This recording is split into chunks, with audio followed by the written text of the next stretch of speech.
नमस्कार, मैं निशा सरोज और आप देख रहे हैं मुंबई टेलीविजन न्यूज़। आपको बता दें कि आज भाईंदर पूर्व में इंडिया अलायंस जनसभा का आयोजन किया गया था, जिसमें भारी संख्या में जो है बड़े जो दिग्गज नेता है मौजूद रहे। वहीं जो है मुजफ्फर हुसैन ने अजित पवार की वायरल हो रही एक वीडियो को लेकर जमकर तंज कसा और उन्होंने कहा कि कसावाट थे अजित दादा।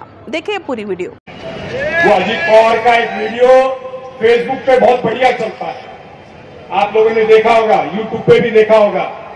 काय म्हणतात अजित पवार? आवा म्हणत होतो, नको हे कमळाबाई घड्याळ बघा। आता कसं वाटते? गारगार वाटते।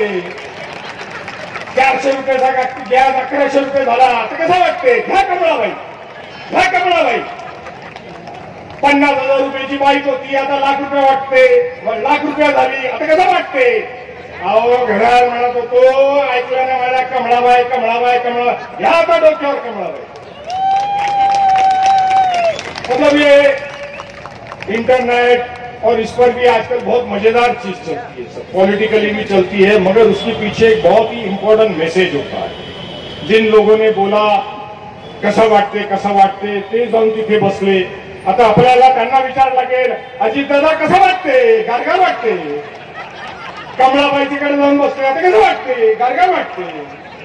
70,000 कोटीचा तुमच्यावरती भ्रष्टाचाराचा आरोप होता, ते आता निघून गेला, आता कसं वाटते? आता गारगार वाटत असेल।